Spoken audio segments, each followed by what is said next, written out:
Tochas bruxuleavam na penumbra que envolvia a folia do malho, onde certos habitantes de Arendjum, a cidade dos ladrões de Zamora, celebravam ruidosamente a cada noite. Nas sombras cintilavam lâminas de aço, enquanto risos estridentes de mulheres ecoavam a partir das janelas quebradas e portas escancaradas.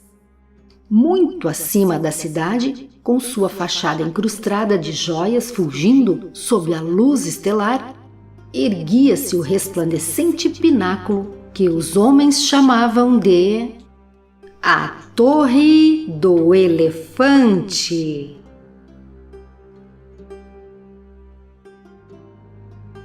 Em um dos antros de Arendjum, a folia retumbava até ao teto baixo, manchado de fumosidade, sob o qual degoladores e canalhas de todas as nações atentavam para as pilhérias indecentes de um rotundo malfeitor, um experiente raptor de mulheres vindo da distante Côte, com a pretensão de transmitir seu ofício a criminosos amorianos que, desde o nascimento, já eram muito mais versados em sequestros do que o fanfarrão cotiano jamais sonharia ser.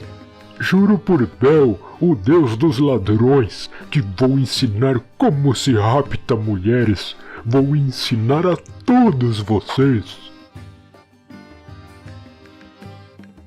Vai mesmo, cotiano? Então descreva novamente os encantos de sua cativa. Um conde ofiriano me prometeu 300 moedas de prata por uma viçosa donzela brituniana da melhor classe, que servirá de aia para a esposa dele. Levei dezenas de luas para encontrar uma jovem adequada.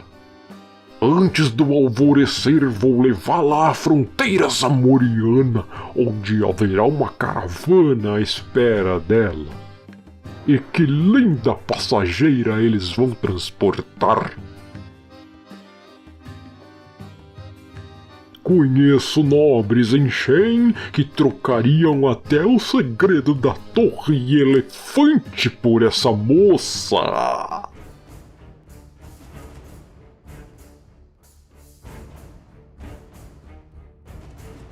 Você mencionou a Torre Elefante. Desde que pisei nas ruas de Arendjum, já ouvi falar muito deste lugar. Qual é o grande segredo, cotiano?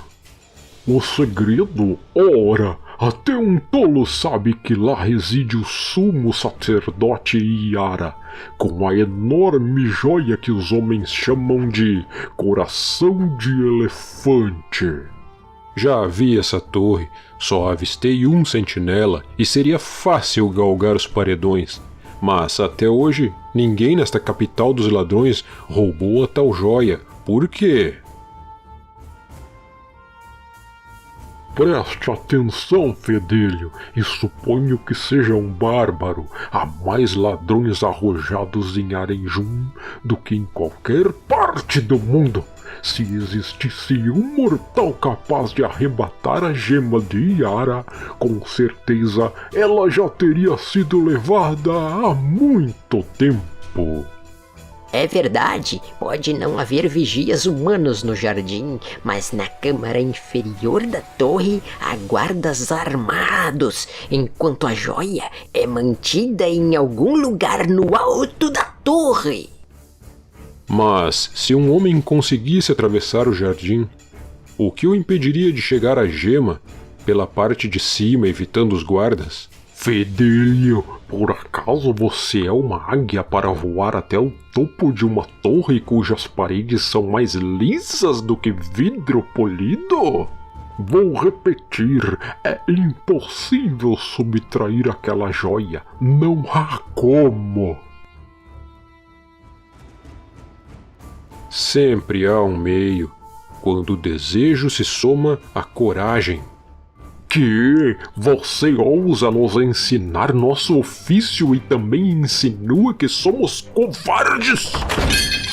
Fora! Desapareça da minha vista! Primeiro zomba de mim, depois ainda se atreve a me tocar? Não vou tolerar mais nada. Bárbaro chacal, só por isso vou arrancar seu coração.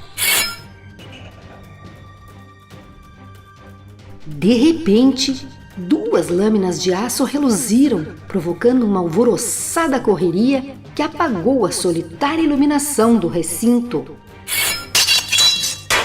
Então, um clamor agonizante ecoou na escuridão como se fosse uma adaga cortando o manto negro da noite. Quando, enfim, a vela foi reacendida, a multidão e o bárbaro haviam desaparecido nas sombras. Mas alguém não teve a mesma sorte. O Cotiano está morto! Mais tarde, uma figura em trajes de seda caminhava silenciosamente rumo à fulgurante edificação, sem saber que seus movimentos sinistros não passaram despercebidos. Abra, porco, sem demora, eu lhe ordeno. Quem vem lá?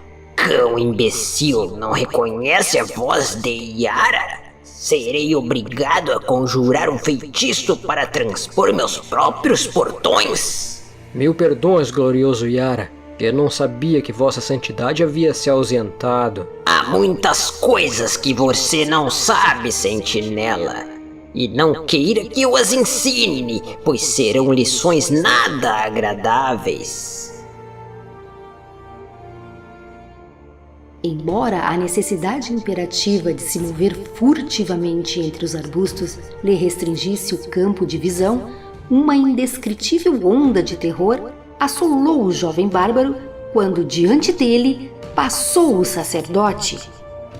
Da verdade, Conan teria de certo empreendido fuga imediata e o mais apavorado regresso à sua inóspita Ciméria. Se tivesse percebido que, enquanto Yara caminhava, seus pés sequer roçavam o chão. Afinal, os cabelos do Cimério já se eriçavam, graças à mera lembrança de um episódio que lhe fora relatado por um embriagado pajem da corte zamoriana.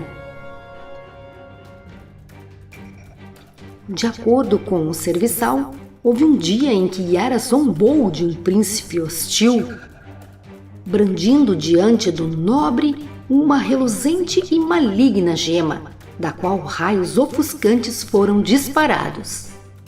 Aos gritos o príncipe caiu, contorcendo-se enquanto seu corpo, jurou o pajem, tornava-se cada vez menor, até concluir sua estarrecedora transformação em uma diminuta aranha negra que tentou fugir em frenética disparada, antes de ser esmagada pelo calcanhar de Yara. Hã? Que foi isso? Um grito abafado? Se fui descoberto, juro que só vou tombar sobre um monte de inimigos mortos.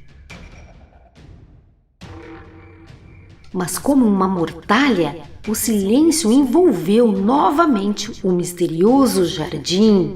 Sem demora, Conan correu para o abrigo dos arbustos, apenas para tropeçar em uma forma inerte que jazia no relvado. Por todos os deuses, o que? Kron, o guarda, embora momentos tenham se passado desde que o vi no portão, ele foi estrangulado por mãos desconhecidas. Agora, o que ouço? Movimentos furtivos nos arbustos ao longo da muralha. Oh, calma lá, companheiro. Você é corpulento e ousado, mas ao menos é humano. Nem tente me ameaçar, ou esta lâmina do melhor aço britoniano vai atravessar teu corpo. Ora, para o meu alívio, você não é nenhum soldado.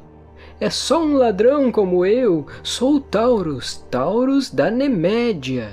Já ouvi falar de você. Muitos te chamam de Príncipe dos Ladrões.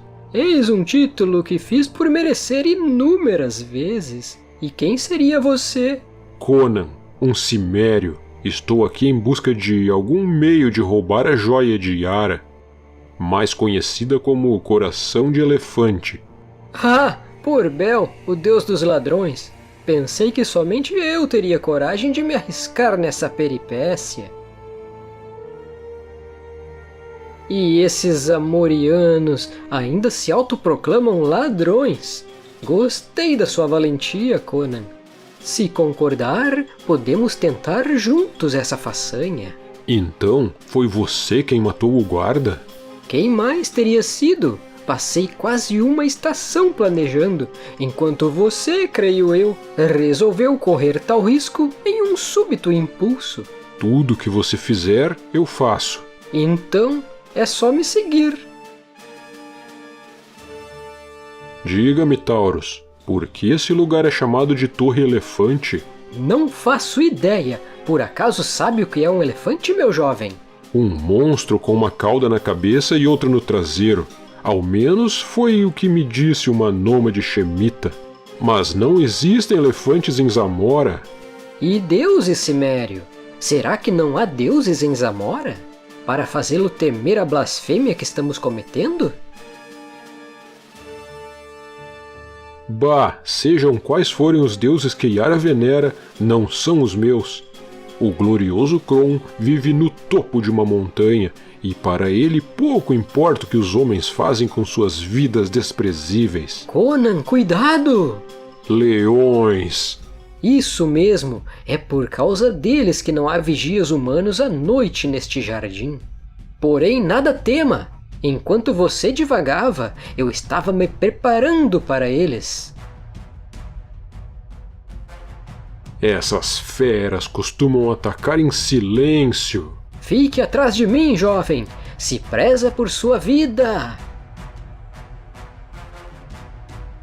Em seguida, o Nemédio levou à boca um canudo que estava guardado em seu cinturão. Soprou vigorosamente e uma densa nuvem amarelo-esverdeada extinguiu a chama de 6 mortíferos olhos, para sempre.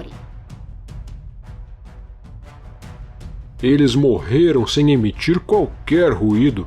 Que poeira infernal você usou, Taurus? Pó do sinistro lótus negro que floresce nas selvas de Kitai. E infelizmente para nós, acabei de usar tudo o que eu tinha. Agora estamos por nossa conta. Mas Pur-Bel, venha! A noite urge! Ah! Acertei no primeiro arremesso! Espere! Foi o próprio instinto selvagem que levou Conan a girar repentinamente o tronco, pois a morte, que já se precipitava sobre eles, chegara em absoluto silêncio. Essa fera solitária escapou da sua poeira mortal, mas não vai se salvar da minha espada. Ruja enquanto morre, criatura! Por que você não ruge? Nunca me vi tão perto da morte em toda a minha nada pacífica vida. Sem dúvida, tudo é muito bizarro neste jardim. Leões avançam em silêncio, assim como outras sinas fatais. Além disso, os soldados na torre podem ter ouvido sua luta com a fera. Venha! Nessa simples réstia, ela vai suportar o meu peso? Ela sustenta o triplo do meu, Conan. Portanto, suba! Rezam as lendas que Yara está vivo há séculos graças à magia da joia Coração de Elefante. Mas nem ele pode passar uma eternidade esperando que nós a roubemos. Então, juro por Kron que o sacerdote não vai esperar por muito tempo. A despeito de seu juramento, Conan interrompeu momentaneamente a escalada. Estava fascinado, quase enfeitiçado pelo esplendor das pedras preciosas incrustadas na imponente edificação. Há uma fabulosa fortuna bem aqui, Taurus. Esqueça! Afinal, tudo será nosso quando nos apossarmos do coração de elefante. Ora, a sorte nos favorece. Alcançamos o topo sem que ninguém nos visse. Mas agora estamos no covil da serpente. Tem razão. E para assegurar uma possível fuga urgente, percorra o parapeito e verifique toda a extensão do jardim. Se avistar soldados, corra para me avisar. Tudo bem, embora me pareça excesso de precaução. Taurus? Ele entrou rapidamente naquela redoma, enquanto eu estava de costas. O que foi isso? Parece um grito abafado. Se for algum tipo de ardil, juro que... Taurus! Qual é o problema? Que há lá dentro para... Ele está morto. Não vejo nenhuma ferida, somente 2 diminutas perfurações na base do pescoço. Pelo visto, só me resta descobrir pessoalmente o que há lá dentro. O recinto parece estar vazio. Rubis, safiras e esmeraldas eram incontáveis as joias espalhadas pela câmara desguarnecida. O bárbaro chegou a sentir vertigem só de estimar o valor de tudo aquilo. Quando, uma vez mais, a morte o atacou silenciosamente. Conan só percebeu uma sombra furtiva antes de seu ombro ser atingido por um fluido que ardia como um caldo fervido no fogo infernal. Em seguida, ele contemplou uma visão digna dos piores pesadelos humanos. Uma gigantesca aranha negra, com 4 olhos fulgurantes que denotavam malévola inteligência e enormes ferrões dos quais gotejava seu veneno. Acontece que o topo da torre tinha sim o seu guardião. Sem o menor aviso, o monstro saltou novamente. O brutal impacto arrebatou a espada empunhada pelo cimério, lançando-a para longe de seu alcance. Ele se contorcia para tentar evitar os feixes de uma fétida teia que lhe envolviam o corpo. Para comprimi-lo com força comparável à da serpente Piton. Enfim, o monstro investiu para o abate. Muito bem, demônio peludo. Se você é o guardião deste tesouro, pode engolir tudo! Morreu. E eu só me indago quem você era, monstro, antes de ser transformado por algum feitiço de Yara. Eu não tinha me dado conta desta porta. Agora quero descobrir aonde levam estes degraus. A escadaria terminava em um recinto fechado com portas de marfim. E de seu interior emanava um exótico aroma de incenso. Tomado de tensão, com os olhos alertas e os pelos eriçados como se fosse um lobo fora de seu habitat, o cimério adentrou a câmara. Estava pronto para lutar ou fugir instantaneamente. E então ele vê... Sobre um altar no centro da câmara repousava um bizarro ídolo que ostentava um corpo humano, porém esverdeado, e uma cabeça enorme e animalesca. De olhos cerrados, a estátua parecia adormecida. E então, aqueles olhos se abriram. Não se tratava de uma imagem esculpida por mãos humanas, mas de uma criatura viva, constatou Conan. No mesmo instante, uma onda de absoluto horror congelou o supersticioso bárbaro, pois ele estava aprisionado nos domínios da monstruosidade. Em seguida, no entanto, a criatura estendeu sua tromba e tal gesto, somado aos olhos embaciados, revelaram sua cegueira. Uma esmorecida voz se manifestou de lábios que não foram originalmente criados para exprimir falas humanas. Quem está aí? Você voltou para me torturar ainda mais, Yara? Oh, Yagi Coxa, será que sua agonia jamais terá fim? Enquanto lágrimas vertiam dos olhos destituídos de visão, Conan vislumbra os grilhões que confinavam a criatura e, de repente, seu medo e repulsa dão lugar a uma profunda piedade. Não sou Yara, sou apenas um ladrão e não vou feri-lo. Aproxime-se para que Yagi Coxa possa tocá-lo. Você não pertence à laia demoníaca de Yara. A força e a fúria de vastidões devolutas permeiam seu ser. Sim, acolha meu toque, pois não sou Deus nem demônio, apenas uma criatura de carne e ossos, assim como você. Oh, percebo sangue em seus dedos.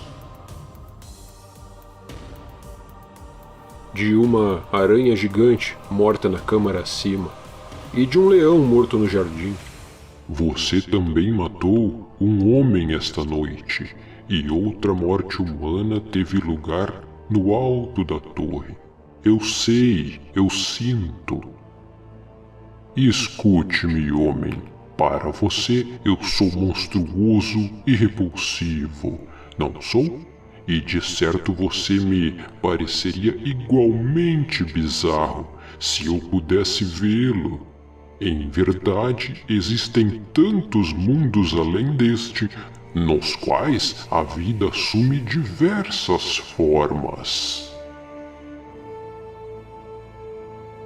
Eu vim para este mundo há muito, muito tempo, junto com outros nativos de Yagi, o planeta esverdeado que orbita a estrela de uma galáxia imensuravelmente distante no universo.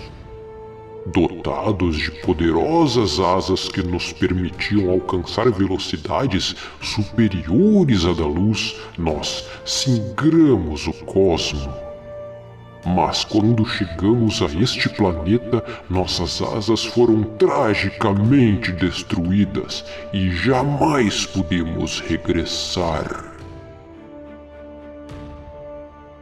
Fomos obrigados a combater as colossais formas de vida que vagavam pela Terra. Séculos após, éramos temíveis a ponto de nenhuma criatura ousar nos molestar nas selvas orientais onde nos estabelecemos. De nosso retiro, nós vimos o homem evoluir a partir do símio para erigir as resplandecentes cidades de Valúzia e suas irmãs. E assistimos à fúria dos oceanos que ergueram-se até engolfar Atlântida e as gloriosas cidades da civilização. Sim, tudo isso testemunhamos à medida que, um a um, fomos perecendo. Afinal, embora nossas vidas correspondam ao ciclo de existência das próprias estrelas, não somos imortais.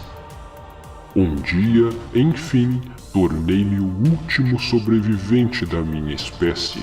Padecendo de solidão, passei a conviver com habitantes da Florestal Kitai, que me veneravam como se eu fosse divino. Até ser descoberto por Yara, versado em conhecimentos sinistros dos primórdios da raça humana. Ele, inicialmente, prostrou-se aos meus pés em busca de sabedoria, porém, com o tempo, voltou meu poder contra mim mesmo e me subjugou. Como escravo, fui confinado nesta torre que, por ordem dele, eu mesmo ergui em uma única noite. A ferro e fogo fui dominado, assim Yara me manteve vivo nos últimos 300 anos para realizar seus nefandos caprichos. Entretanto, nem todos os meus segredos ancestrais foram arrebatados pelo sacerdote, e minha derradeira dádiva será o feitiço do sangue e da joia.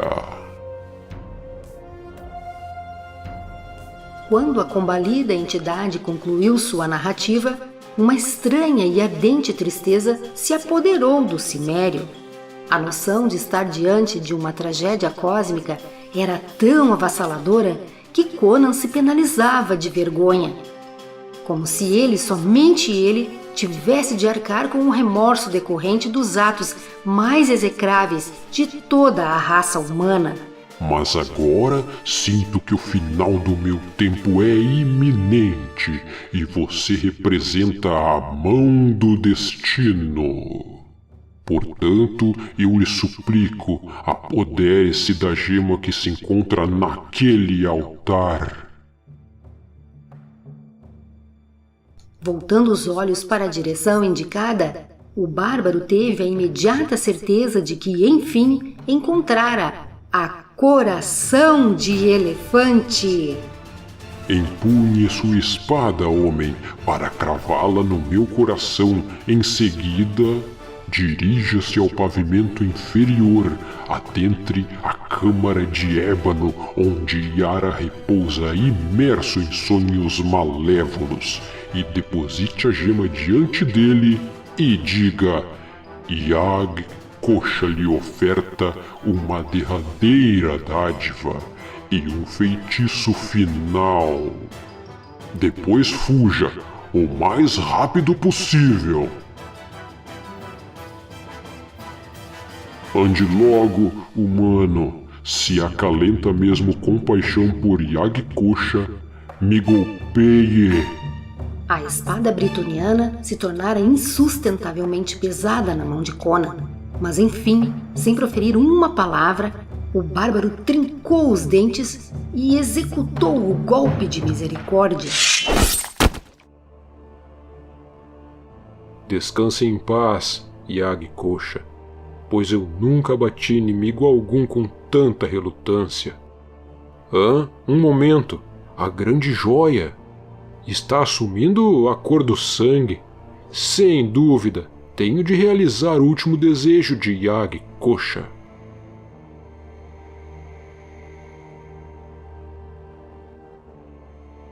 Na penumbra, em meio a vapores de lótus amarelo, Yara repousava com as pupilas dilatadas.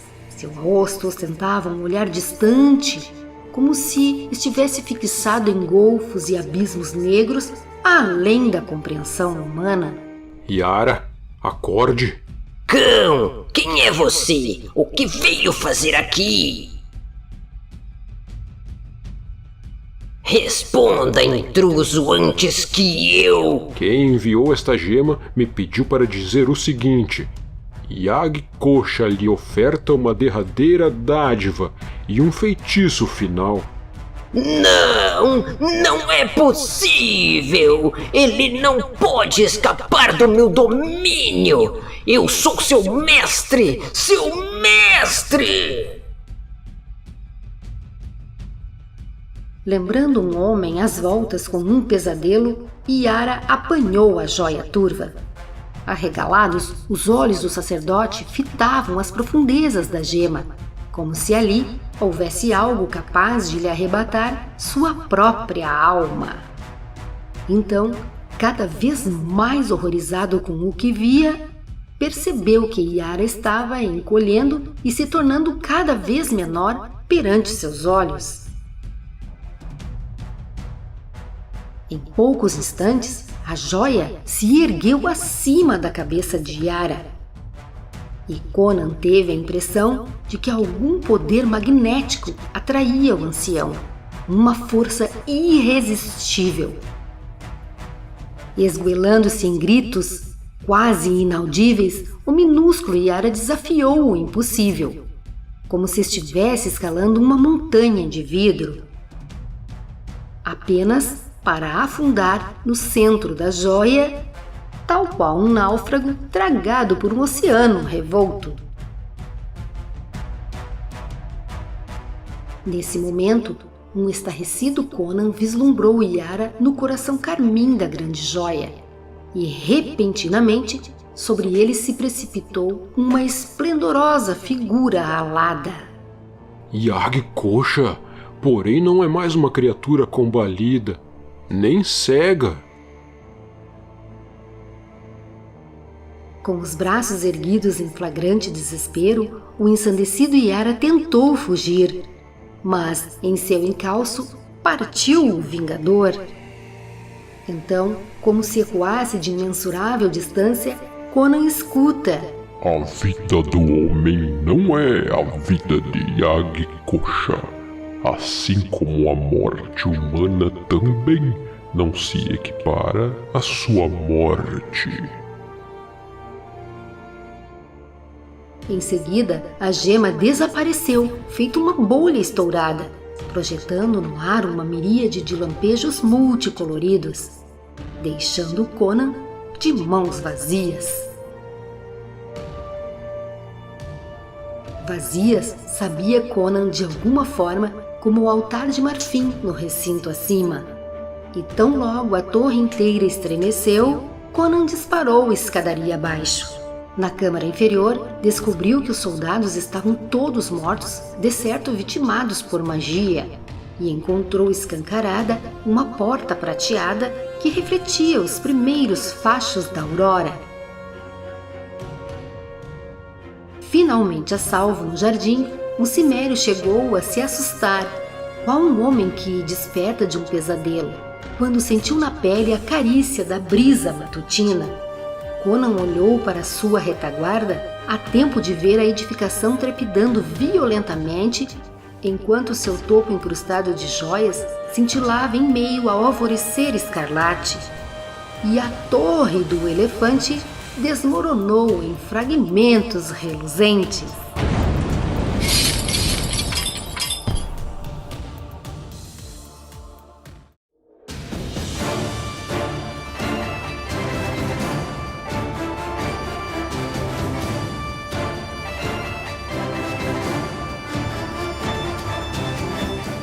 Se gosta de nossos vídeos, ajude o canal curtindo, compartilhando, nos seguindo, comente, seja supremo.